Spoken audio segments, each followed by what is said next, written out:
Welcome back for another video of Minkor's Corner. I hope you have a great day today. We're back with History of Russia Part 3. I hope you will enjoy my reaction. I already did a reaction on Napoleon's Marshals Part 2. Go check it out. It was a pretty long video. It was a very good, very informative video. Now today we're back with our second video of the day, the History of Russia Part 3. Very interesting history with Peter the Great, and now we're getting into the Catherine the Great, which I know a pretty good deal about, but not that much. I know she was a very important figure in Russian history, as was Peter the Great.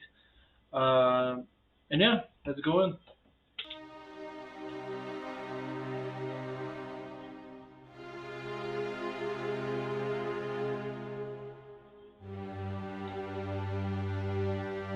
In the early 1700s, Peter the Great's reforms put Russia on the path to becoming a great European power.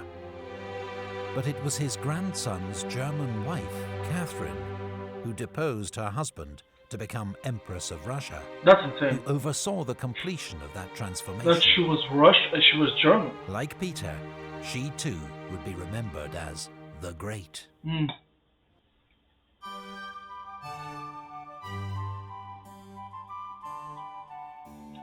Catherine was a student and admirer of the French Enlightenment, and even corresponded with the French philosopher Voltaire. No way. She reigned as an enlightened autocrat. Her power was unchecked, but she pursued ideals of reason, tolerance, and progress. Catherine became a great patron of the arts and learning. Schools and colleges were built. The Bolshoi Theatre was founded, as well as the Imperial Academy of Fine Arts, Wow. while her own magnificent collection of artwork now forms the basis of the world-famous Hermitage I Museum. have to go there one day. It's Catherine so encouraged beautiful. Europeans to move to Russia to share their expertise, and helped German migrants to settle in the Volga region, where they became known as Volga Germans. Mm. Their communities survived nearly 200 years, until, on Stalin's orders, they were deported east at the start of World War II. Catherine's reign also saw enormous territorial expansion. In the south, Russia defeated the Ottoman Empire, winning new lands and the fortresses of Azov and Kerch. But then Catherine faced a major peasant revolt, Those led by the damn renegade peasants. Cossack Yemelyan Pugachev. Kill them. Kill The them all. rebels took many fortresses and towns and stormed the city of Kazan before they were finally defeated by the Russian army. Catherine then forcibly incorporated the Zaporozhian Cossacks into the Russian Empire and annexed the Crimean Khanate, a thorn in Russia's side for 300 years.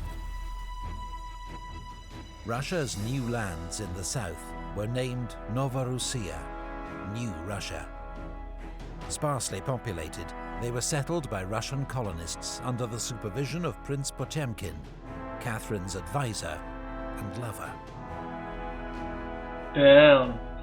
Catherine's got it The going on. Polish-Lithuanian Commonwealth, exhausted by war and at the mercy of its neighbors, was carved up in a series of 1783! partitions, Close to with Napoleon, Russia guys. taking the lion's share.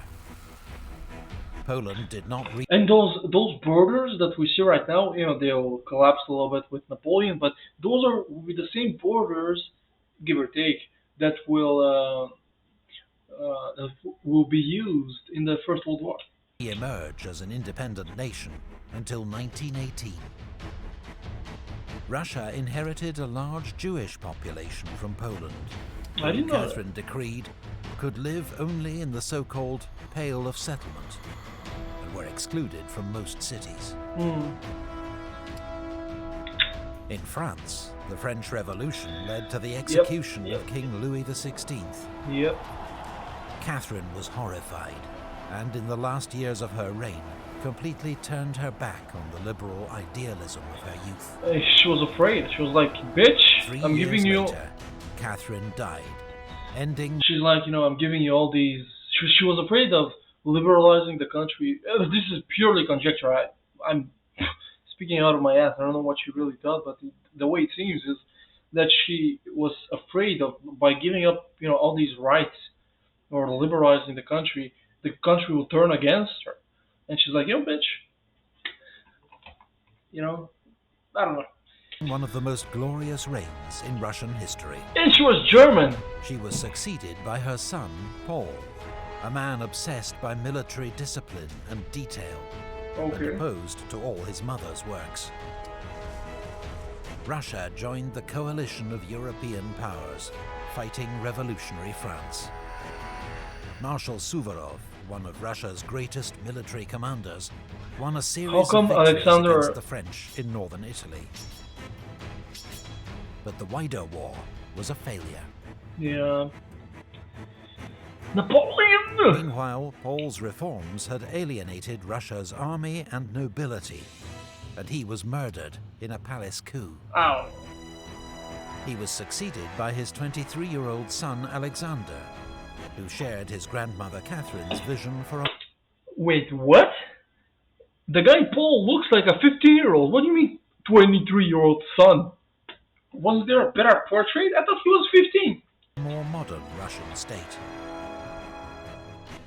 His advisor, the brilliant Count Mikhail Speransky, reformed administration and finance. Yet the emperor refused to back his plans for a liberal constitution. Ultimately, it was war with France that would dominate Alexander's reign.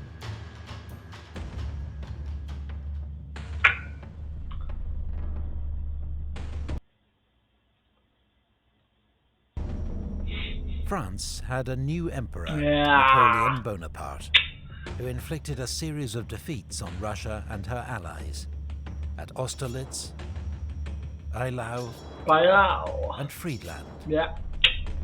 But at Tilsit in 1807, the two young emperors met and made an alliance. That must have been Russia quite a party. attacked Sweden, annexing Finland, which became an autonomous Grand Duchy within the Russian Empire. Nice.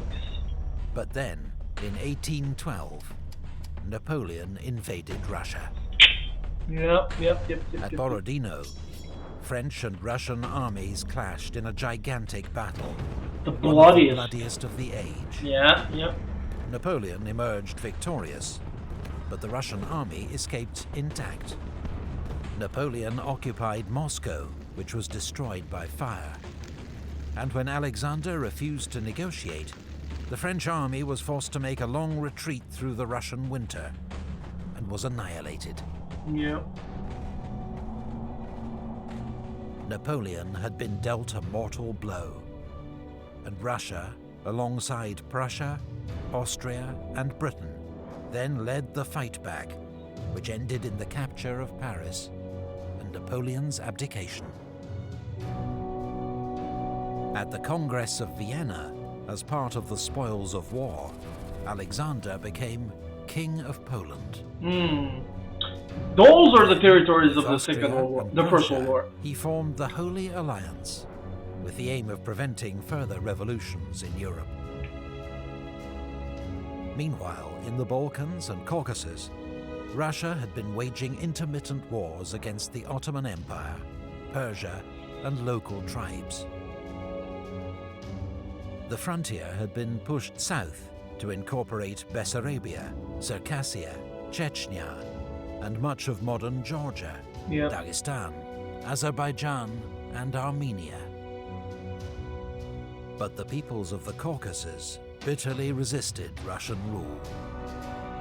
Russia's attempt to impose its authority on the region led to the Caucasian War, a brutal conflict fought amongst the mountains and forests. It lasted 47 years. What for the nearly hell? 50 years. Alexander was succeeded by his brother Nicholas, a conservative and reactionary. But parts of Russian society had now developed an appetite for European-style liberalism, including certain army officers who'd seen other ways of doing things during the Napoleonic Wars. Yep. They saw Nicholas as an obstacle, and the new emperor's first challenge would be military revolt. Ooh. That's Epic History TV. a huge cliffhanger. I want to to know more. Uh, so go support the channel and all that. But this was a very good video. It was very informative. We reconnected with Napoleon. But what's really interesting to me is Catherine the Great. Catherine the Second. I didn't know she was German. The chick was German. She was married. She deposed her own husband, and then she became one of the greatest Russian rulers of all time. That's a story, man. That's a story, you know. Uh, and then Paul, who looks like a 15-year-old who has a son who's 23 or 27, whatever.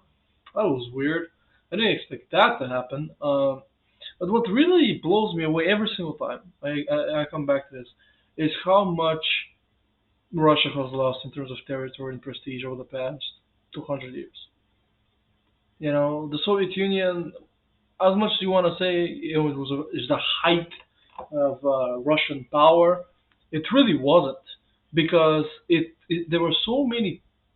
Um, I mean, the Russian economy collapsed under communism. Uh, so many ways in which Russia stagnated because of communism. Because if Russia was let survive the First World War alive, the Russian Empire, first of all, its landmass was so huge before it was broken up uh, that if it was able to industrialize and truly cement its power as as a military power, it would have been able to survive, and economically, it would have been a freaking bomb when it went off. And I'm pretty sure if that happened, and somehow we were writing the whole of history here, but if somehow Russia was able to survive the First World War intact, and the Second World War doesn't happen, or at least is different, nowadays Russia would be maybe the second or third most, the biggest economy, maybe second, maybe even ahead of China. I don't know. Depends.